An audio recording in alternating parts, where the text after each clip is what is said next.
makna daripada kalam Al-Imam Al-Ghazali rahimahullah wa nafa'ana bi ulumih. Maka dengan demikian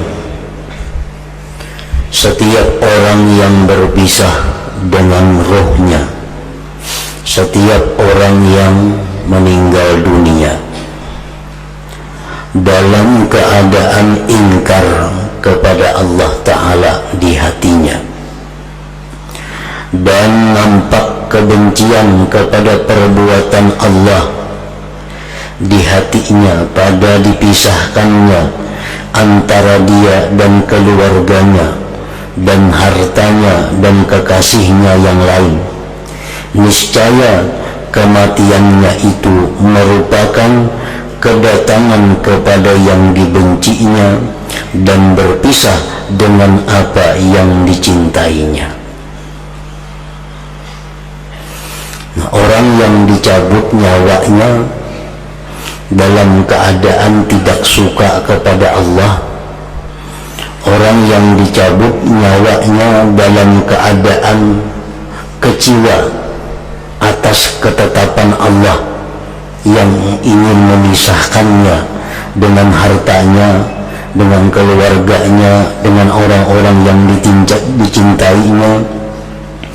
Nah, orang yang dicabut nyawanya dalam keadaan seperti yang demikian itu, maka dia berarti akan mendatangi kepada tempat yang dibencinya dan ia berpisah dengan apa yang dicintainya.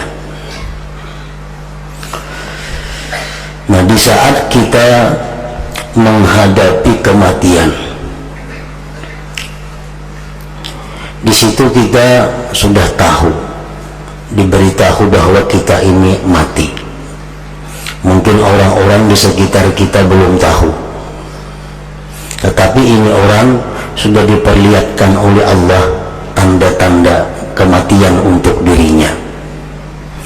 Antara lain bahwa diperlihatkan kepadanya tempat yang akan dia datangi, surga atau neraka. Nah, di saat itulah bahwa seseorang ini sudah berada dalam keadaan kepastian bahwa dia akan mati, akan berpisah dengan harta, keluarga, dan orang-orang yang dicintainya. Nah, apabila di saat itu hatinya kecewa kepada ketetapan Allah itu, hatinya sangat berat menghadapi perpisahannya dengan dunia ini, maka itu alamat bahwa dia akan menempati tempat yang sangat dibencinya di hari kiamat. Maka ia datang kepada Allah sebagaimana datangnya seorang hamba yang dimarahi, yang meninggalkan rumah tanpa pamit. Jika ia pulang kembali kepada majikannya secara paksa, maka tidak samar lagi apa yang berhak dengannya daripada kehinaan dan siksaan. Orang yang ingin bertetap di dalam dunia, orang yang ingin selalu berada di tengah-tengah harta dan keluarganya, dan dia tidak ingin dimatikan oleh Allah, nah, maka orang ini andai kata dimatikan, maka dia sama halnya dengan seorang budak yang secara paksa dikembalikan kepada tuannya. Tentu dia akan mendapat kehinaan, mendapat hukuman daripada tuannya itu.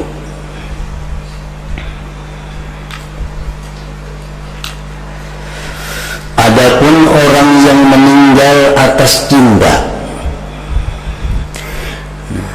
adapun orang yang meninggal atas cinta, maka sesungguhnya ia datang kepada Allah Ta'ala seperti datangnya seorang hamba budak yang berbuat baik dan merindukan kepada majikannya, yang ia menanggung kesulitan-kesulitan pekerjaannya dan kesukaran-kesukaran perjalanan karena menginginkan segera dapat bertemu dengan majikannya.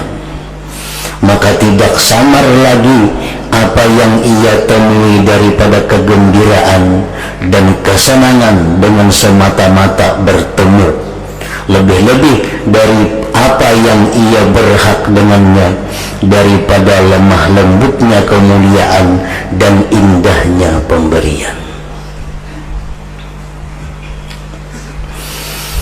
Nah, jadi umumnya manusia tidak suka kepada kematian. Jangannya kalau ditunda, kematian itu selalu ditunda. Itu fitrah yang ada pada diri setiap manusia. Kenapa manusia itu tidak suka kepada kematian? Padahal dia meyakini bahwa kematian itu adalah bertemu Allah, bertemu Tuhannya, bertemu dengan orang yang menciptakannya. Tetapi kenapa kita ini kada ketuju lawan kematian itu? Nah, para ulama mengambil dari berbagai hadis Rasulullah Sallallahu Alaihi Wasallam, kenapa sebab kita ini kada ketuju bertemu Allah atau kada suka dengan kematian itu. Pertama sebabnya adalah karena kita cinta dunia, karena kita cinta kepada dunia. Sedangkan bertemu Allah itu berarti meninggalkan dunia. Berhubung dunia yang dicintainya, otomatis dia kada akan mau berpisah dengan dunia itu. Nah, salah satu penyebabnya adalah kecintaannya kepada dunia. Yang kedua sebabnya kenapa kita ini takutan dengan kematian itu, karena tidak ada kepastian kita ini mati masuk apa, masuk surga kah atau masuk neraka. Kada ada kepastian. Sedangkan dunia, sesakit-sakitnya kita dalam dunia, kawah aja disandang, sesusah-susahnya dalam dunia kawah aja dipikul. Tapi kalau aku mati, aku belum tahu kemana matiku, ke surga atau ke neraka. Nah, karena ketidakpastian itulah manusia itu takutan mati. Kalau perlu kada hendak mati.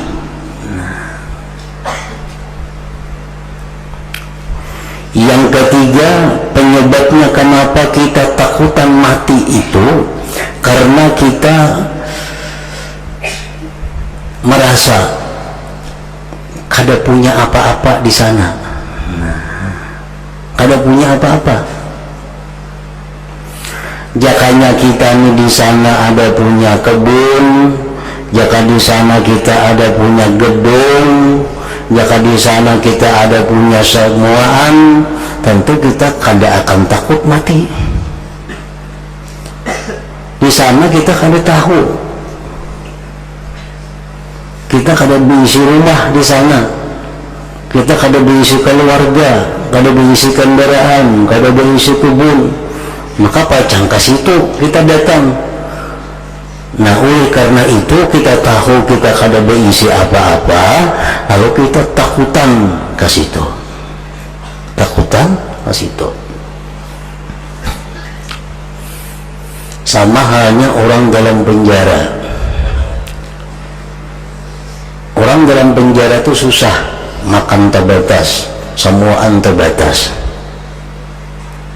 Tapi ia tahu kalau keluar pada penjaranya bakal dibunuh orang, karena banyak sudah mahadang. Ini apa dalam penjara bagaimana kayak apa kasusahnya? Karena bila keluar pajang ada nama hantam ini yang lebih parah pada penjara. Nah, sama hanya dunia ini adalah penjara. Susah dalam dunia ini. Tapi kalau kita tahu bahwa kalau mati lebih susah lagi, takutan kita mati. Nah, jadi itulah sebab-sebabnya kita takutan mati, karena kita kecintaan lawan dunia ini. Kedua, karena kita kada kepastian mati masuk surga atau masuk neraka. Yang ketiga, kita kada merasa berisi apa-apa di sana. Makanya ada seorang sahabat yang datang kepada Rasulullah Sallallahu Alaihi Wasallam.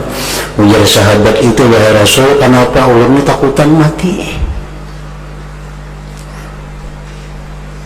Dengan makna hadis dijelaskan bahwa ujar Nabi, dahulukan harta engkau, niscaya engkau tidak takut akan mati. Harta dahulu akan kirim ke sana, akan rumah di sana, nukar kebun di sana. Jadi siapakan semuaan di sana, niscaya kada takutan kita mati itu. Kayak apa kita maulah kebun di sana? Nabi kita bersabda, man qala subhanallah wa bihamdih, siapa yang berkata subhanallah wa bihamdih, warisat lahu nakhlatun bil jannah, ditanamkan bagi dia satu pohon kurma di surga. Nah, kita mengata sekali subhanallah wa bihamdih, itu batang pohon kurma kita ada di surga. 100 kali kita sehari 100 batang di situ. 100 kali sehari membaca 100 batang kita menanam pohon kurma di situ. Nah, setahun berapa batang, berapa hektar pohon kebun kita di situ. Nah, Rasulullah bersabda lagi, man bana masjidan banallahu baitan fil jannah, banallahu lahu baitan fil jannah. Siapa yang membangun masjid di dalam dunia ini, ujar Nabi, Allah akan membangunkan dia gedung di dalam surga. Nah, makanya ujar Nabi, qaddim malaka, dahulukan harta engkau, kirim dulu ke sana, niscaya kita kada takut, kada benci akan kematian itu. Nah, berhubung kita ini kada ada persiapan apa-apa di sana, otomatis takutan kita mati, hendak hidup di dalam dunia. Maka bila parahatan kita hendak hidup dalam dunia, mati kita itu mati ngarannya su'ul khatimah, karena mati atas kecintaan kepada dunia.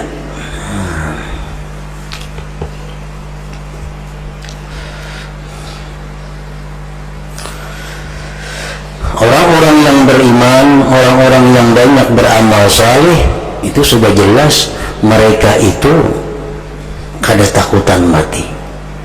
Innal mu'min idza furija lahu amma huwa qadimun alaih ahabba lika Allahu ahabballahu lika'ahu, ujar Nabi kita. Orang yang beriman, yang benar-benar beriman kepada Allah, bila mana dibukakan baginya tempat yang bakal ia datangi, maka dia akan suka bertemu kepada Allah, dan Allah pun suka bertemu kepadanya. Nah, sebagian orang-orang wali, sebagian orang-orang salih di dalam manakib mereka ada juga menghendak masih dalam dunia ini hidup, tapi bukan karena dunia, bukan karena keluarga. Aku ingin lama hidup dalam dunia ini, kata mereka, karena aku merasakan bagaimana lezatnya salat tengah malam. Karena mati ampe sembahyang tengah malam ada lagi, karena habis sudah beban sembahyang, mati itu ada sembayangan lagi. Nah, aku ingin lama hidup dalam dunia karena nikmatnya aku menuntut ilmu di dalam dunia ini.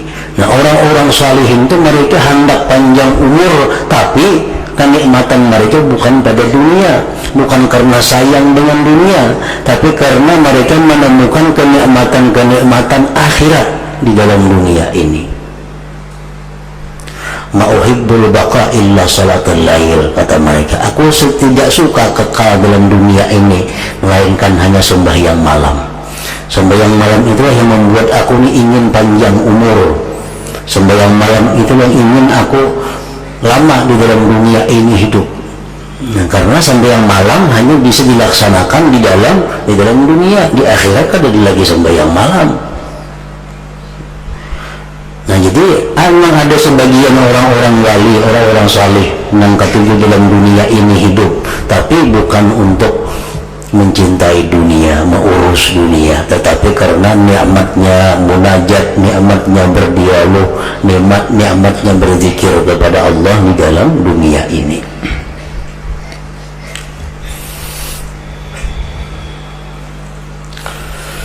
Adapun akhir hidup yang kedua, yang mana ia di bawah yang pertama dan tidak membuat orang itu kekal di neraka.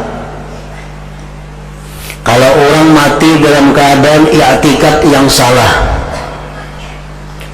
kalau orang yang mati membawa i'tikad bid'ah, nah ini kekal dalam neraka. Su'ul khatimah yang membawa kepada kekal di alam neraka, karena i'tikadnya salah, tauhidnya salah. Nah, kalau orang mati i'tikadnya bujur, tapi ia mati dalam keadaan cinta dunia, ia mati dalam keadaan susah meninggalkan dunia ini, itu pun matinya su'ul khatimah juga, namun itu kadang membuat kekal di dalam neraka, kadang membuat kekal di dalam neraka. Kenapa? Karena i'tikadnya bujur aja, tauhidnya bujur, cuma kecintaannya kepada dunia ini, dan inya mati di waktu cinta dunia itu. Adapun akhir hidup yang kedua, yang mana ia di bawah yang pertama dan tidak membuat orang itu kekal di neraka, maka baginya dua sebab pula. Kenapa kita mati su'ul khatimah, yang selalu ditakutkan oleh para aulia, para ulama, mati su'ul khatimah ini paling ditakutkan mereka. Ada dua sebab. Yang pertama adalah banyaknya kemaksiatan. Nah, kebanyakan maksiat yang digawi itu menyebabkan inya mati su'ul khatimah. Meskipun imannya kuat, walaupun imannya kuat, tapi karena kebanyakan maksiat yang dilaksanakan, yang digawinya, itu bisa menyebabkan dia mati dalam keadaan su'ul khatimah, walaupun ini kadang mengakibatkan kekal dalam neraka. Banyaknya kemaksiatan meskipun imannya kuat. Pada umumnya seluruh maksiat membawa kepada kejahatan di akhir hayat, tetapi ada maksiat-maksiat tertentu, maksiat-maksiat yang khusus, yang sangat membawa kepada mati jahat itu. Antara lain tarkus salah, meninggalkan sembahyang. Orang banu sembahyang, banu kada, banu sembahyang, banu kada. Nah, orang 5 kali seharinya 3, banu 4 paling kawa. Nah, ini orang matinya sangat mendekati kepada kejahatan su'ul khatimah. Karena ujar Nabi kita, wa man tarakas shalah fala dina lahu. Nah, orang yang meninggalkan sembahyang itu tidak ada agama baginya. Nah, bila kada ada agama itu artinya sangat membahayakan. Maksiat lain yang membawa kepada su'ul khatimah itu kada biris dalam mengeluarkan zakat. Imma kada bayar zakat, atau bayar zakatnya kurang, atau bayar zakatnya pas membagi salah. Artinya zakatnya kada tuntas. Ini yang dikisahkan Al-Quran. Begitu datang malaikat maut dan tahu kesalahannya bahwa zakatnya kada diris, dia minta tunda. Rabbi laula akhartani ila ajalin qarib fa asaddaqa wa akun minas salihin. Begitu dinampakkan kesalahannya ini masalah zakat, dia minta kepada Tuhan, hai Tuhan, beri aku waktu sedikit untuk menuntaskan zakatku sehingga aku mati menjadi orang yang saleh. Israel menjawab, wala yuakhirallahu nafsan idza jaa ajaluha. Sekarang ajalmu sudah tiba, sedetik pun kamu tidak bisa ditunda. Nah, ini kekurangan dalam masalah zakat membawa kepada mati jahat tadi, su'ul khatimah. Dosa yang sangat mendekati kepada mati su'ul khatimah itu adalah antara lain meninggalkan haji dalam keadaan mampu untuk naik haji.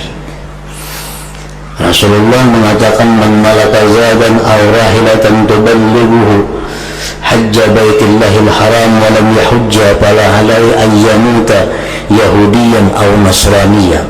Orang yang punya kemampuan naik haji tetapi dia tidak naik haji, maka dia mati tidak mengapa, mati sebagai Yahudi atau Nasrani. Jadi berat orang yang punya kemampuan naik haji tapi kalau naik haji mati. Nah, ini matinya sangat mendekati kepada su'ul khatimah, karena dia Nabi biarlah yang mati Yahudi atau Nasrani.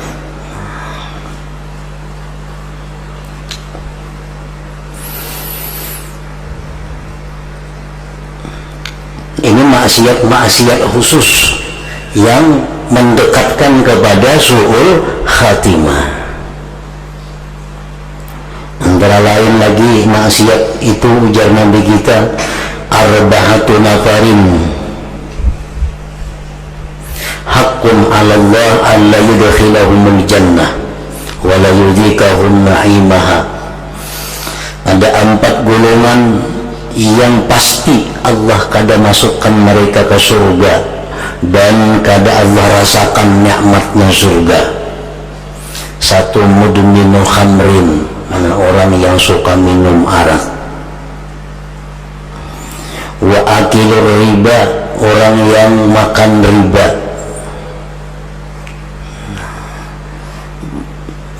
Dikiaskan makan riba, memakai riba sama aja, menunggang riba sama aja, bukan hanya makan itu hanya bagian dari penggunaan. Kalau kalau boleh aja makan aja duit bunga itu menukar sepeda motor boleh aja, sama aja juga makan lawan makan itu. Cuma Al-Quran mengatakan makan karena biasa keperluan itu kita makan. Nukar pakaian duit bunga riba sama aja juga. Kendaraan, rumah, sandal, mengapakah sama aja.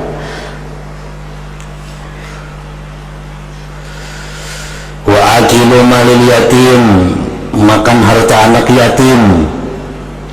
Wal aqli walidayhi, orang yang durhaka kepada orang tua. 4 orang itu dipastikan Allah kada masuk surga dan kada Allah rasakan nikmat surga, illa ayyatubu, kecuali tobat sebelum matinya.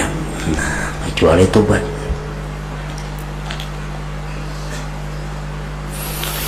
Minum arak, melakukan riba, memakan ampun anak yatim, durhaka kepada orang tua, berzina. Nah, itu dosa-dosa tertentu yang mendekatkan kepada mati dalam keadaan su'ul khatimah. Orang mati itu su'ul khatimah nang malam Jumat kamatinya kada berpengaruh kada. Untung yang malam Jumat orangnya maka utun. Nah, malam Jumat itu baik, orangnya baik.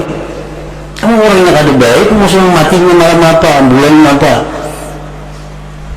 Malam Jumat itu baik, siang Jumat baik, amal orangnya baik, artinya menambah kebaikan.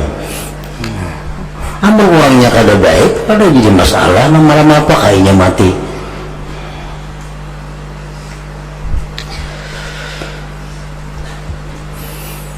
Ada hadis Nabi lagi yang ini dosanya mengarah kepada su'ul khatimah, anjur atar, adu domba. Ujar Nabi kita, la yadkhulul jannah namam. Nah, belakang itu tuh kalimatnya itu bahaya. La yadkhulul jannah namam, kada masuk surga orang yang anjur atar, orang yang katuju mengipasi, orang yang damai jadi bahwa, orang yang bahwa tambah bahwa. Ini banyak nang kada merasa kelakuan nang itu asa orang nang anjur atar, pada seorang anjur atar. Ini mandangan kayak gini, nah asa orang nang anjur atar itu kada seorang, padahal seorang anjur atar. Kada merasa kadanya. La yadkhulul jannata namam, kada masuk surga jar Nabi orang yang anjur atar. Bila kada masuk surga berarti matinya bacang su'ul khatimah. Karena kalau orang mati husnul khatimah itu masuk surga. Bila ada hadis Nabi yang mengatakan la yadkhulul jannah, kada masuk surga ini itu, berarti orangnya su'ul khatimah. La yadkhulul jannata namam. Nah, jadi penyebabnya adalah su'ul khatimah itu banyaknya kemaksiatan meskipun imannya kuat. Walaupun imannya kuat, walaupun i'tikadnya jujur, tapi karena kebanyakan maksiat yang digawinya,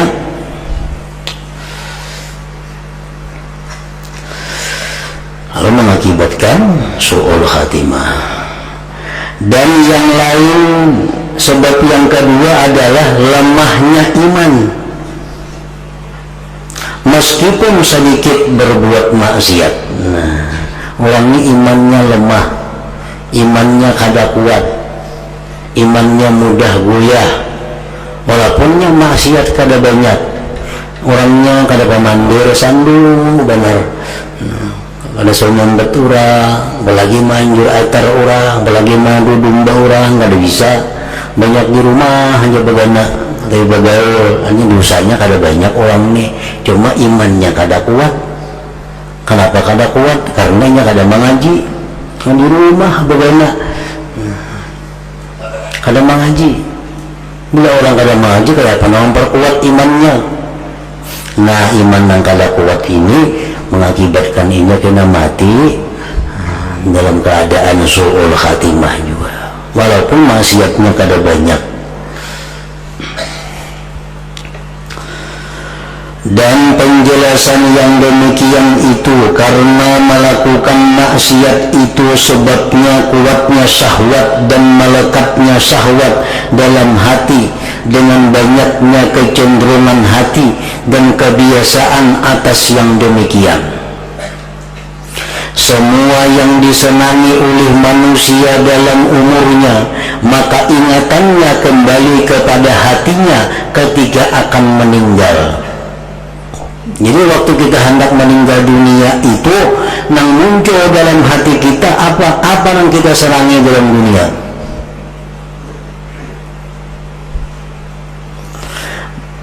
Semua yang disenangi oleh manusia dalam umurnya, maka ingatannya kembali kepada hatinya ketika akan meninggal.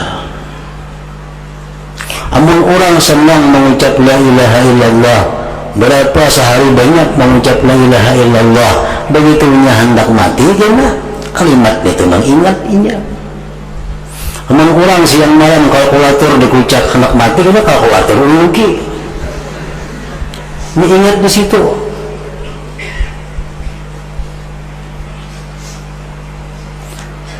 Apa kesenangannya, kesibukannya dalam dunia, itulah yang diingatnya waktu hendak mati.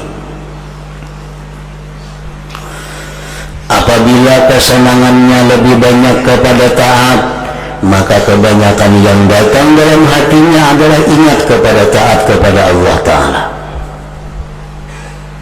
Dan apabila kesenangannya itu lebih banyak kepada maksiat, maka ingatannya pada maksiat itu kuat atas hatinya ketika akan mati.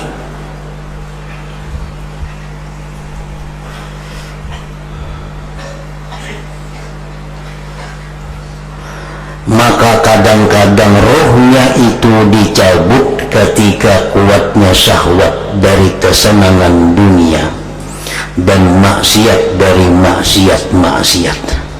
Maka terikat hatinya dengan yang demikian, dan ia menjadi orang yang terbimbing dari Allah Ta'ala pada ketika dicabut rohnya itu.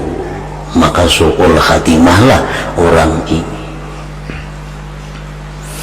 Jadi kada cukup kita berdoa hanya minta husnul khatimah kepada Allah, kada cukup kita hanya berdoa minta perlindungan daripada su'ul khatimah. Itu hanya salah satu cara. Tapi cara yang lebih penting lagi adalah mulai sekarang kita membiasakan menyenangkan sesuatu yang baik, yang taat. Bila ketaatan kita menjadi kesenangan kita, nah itu yang sangat membawa kepada husnul khatimah. Dan orang yang tidak mengerjakan dosa kecuali sekali-sekali, maka ia jauh dari bahaya ini. Nah, orang yang jarang melakukan dosa jauh daripada su'ul khatimah. Dan orang yang tidak melakukan dosa sama sekali, maka ia jauh sekali dari bahaya ini, su'ul khatimah tadi.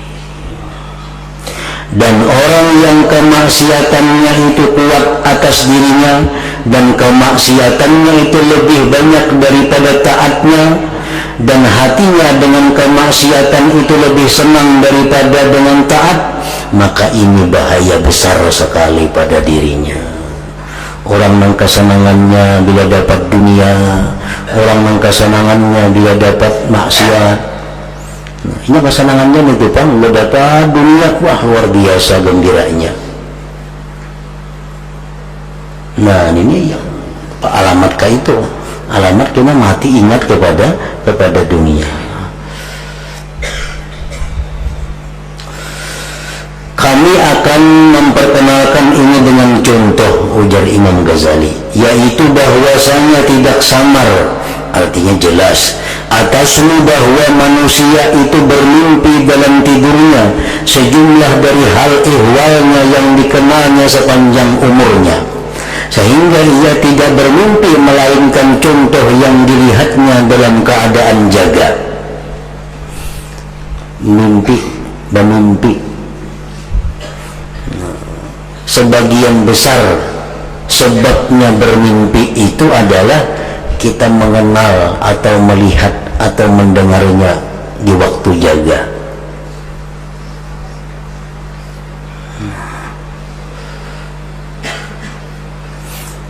Mimpi itu biasanya adalah pekerjaan-pekerjaan kita. Kada jauh daripada itu. Orang yang hidup keseharian sebagai tukang, kada mau mimpi jadi dokternya. Ada mau, karena bagiannya tukang.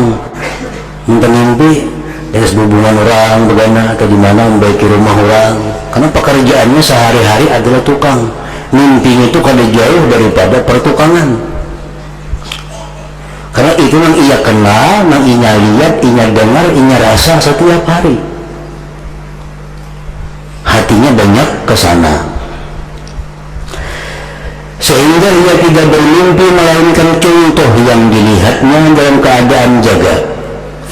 Dan sehingga anak yang menginjak dewasa murahib, yang bermimpi junub, bermimpi basah, itu tidak bermimpi melihat bersetubuh bila mana ia belum pernah bersetubuh dalam keadaan jaga. Dan jika tetap ia seperti demikian dalam beberapa waktu, niscaya ia tidak melihat ketika bermimpi basah rupanya, bentuknya bersetubuh itu, karena kada pernah melihat dan merasakan di waktu kada guring bagaimana bersetubuh itu. Kemudian tidak samar bahwa seseorang yang menghabiskan umurnya memperdalam ilmu fikih, niscaya ia bermimpi tentang hal-hal yang berkaitan dengan ilmu dan ulama lebih banyak daripada yang dimimpikan oleh seorang pedagang yang menghabiskan umurnya dalam perdagangan. Nah, orang yang berdagang itu mimpinya dalam perdagangan tuh bang. Ini ada mimpi ulama atau mimpi ilmu jarang benar adanya, jarang adanya karena kehidupan sehari-harinya dalam perdagangan.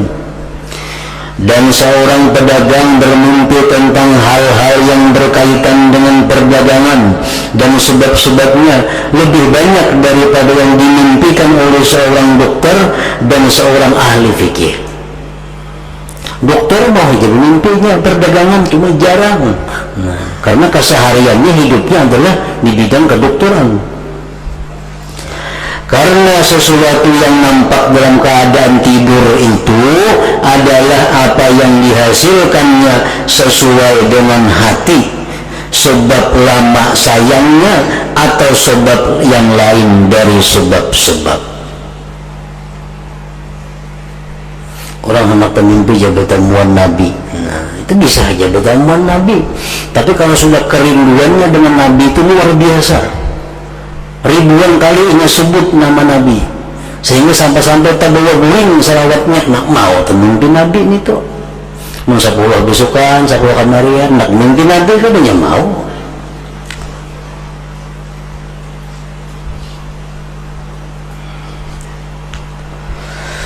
Mati itu menyerupai tidur, akan tetapi mati itu melebihi tidur, dan tetapi sakaratul maut dan yang mendahulunya dari pingsan itu mendekati tidur. Nah, sakaratul maut tuh kayak orang tiuri.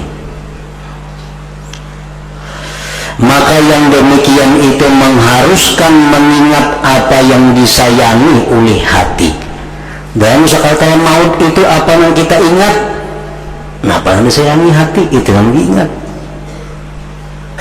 Dan kembalinya kepada hati. Dan salah satu sebab yang menguatkan berhasilnya ingatan dalam hati itu adalah lamanya sayangnya hati. Lawas kita menyayangi sudah dalam itu, nah pengalih benar membuangi kita bawa ke mati ini tuh. Lama sayangnya hati dengan perbuatan-perbuatan maksiat dan taat itu juga menguatkan yang demikian. Orang yang katujunya beribadah, katujunya taat, katujunya menuntut ilmu, katujunya berzikir. Nah begitu ia hendak mati, itu kan keingatan. Nah kayak apa aku lagi menuntut ilmu, kayak apa aku lagi sembahyang duha, kayak apa aku lagi sembahyang tahajud. Maka selama ini aku tuju sembahyang itu rami, sembahyang itu. Nah hendak mati itu ingatannya, karena waktu bersigar itu kenyamanannya, itu yang disayanginya. Nah, maksiat pun kayak itu juga, dunia pun kayak itu juga. Napa yang kita sayangi, napa yang kita urusi hari-hari, pasti itu nanti timbul dalam sakaratul maut. 1000 mengenalkan la ilaha illallah di talinya, kan ada berpengaruh. Kenapa? Hatinya sibuk dengan mengatakan, memikirkan apa yang ditinggalkannya.